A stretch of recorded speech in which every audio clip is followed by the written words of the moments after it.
آگ لگانے میں مصروف تھے وہ کیا ہوئے؟ آگ جب بجھی ایک ہی دن کے اندر اللہ نے اس قوم پر ایسا عذاب نازل کیا کہ ان کے جسم زندگی میں ہی سڑ گئے، ایسے کہ ان کی انگلی لگاؤ تو گوشت نکل جائے، گلن ہو گئی، سڑن ہو گئی۔ ایک شام تک پوری آبادی سڑ گئی اور گل گئی، سب کے سب ہلاک و برباد ہوئے۔ جنہوں نے اللہ کے نبی کو آگ میں ڈالا تھا ان کا برا انجام، وہ عذاب میں گرفتار ہوئے۔ ہاں ایک بات یہ بھی میں بتا دوں کہ جن لوگوں نے ابراہیم علیہ السلام کی حمایت کی تھی اللہ نے ان کو اپنی محبت سے بھی نوازا اور عنایتوں سے بھی نوازا۔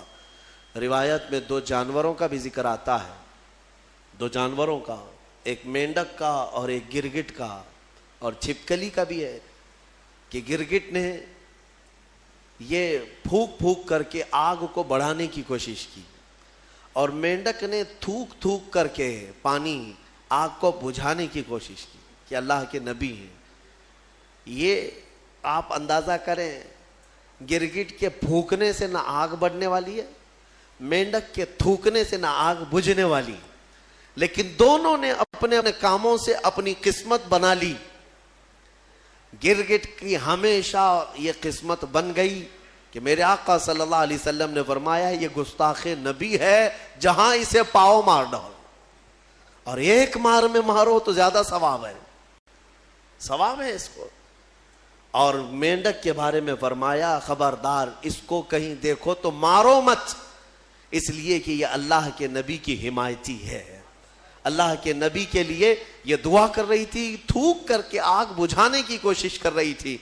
ایک جانور پر ہمیشہ کے لیے اللہ کی رحمت اور ایک پر اللہ کا غضب۔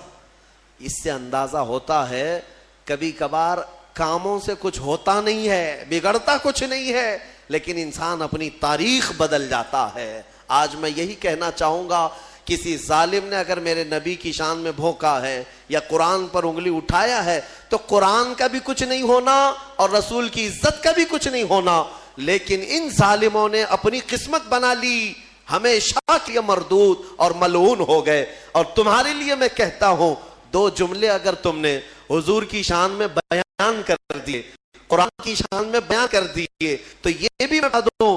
رسول کی شان تمہارے بولنے سے بڑھنے والی نہ قرآن کی شان بڑھنے والی، ان کی شان تو خود میرے مولا نے بڑھا رکھی ہے۔ ہاں لیکن اتنا ہوگا کہ تمہارے دو جملوں سے تم قیامت تک اپنی قسمت بنا لے جاؤ، تم پر لوگ آئیں گے رحمتوں کے پھول برسائیں گے۔ ہاں ایک زمانے میں کوئی آیا تھا جب کوئی گالی دے رہا تھا میرے مصطفیٰ کو کہ پیٹ پیچھے کا علم نہیں، لیکن ایک عاشق تھا جو کہہ رہا تھا اور کوئی غیب کیا تم سے نہا ہو بھلا، جب نہ خدا ہی چھپا تم پہ کروڑوں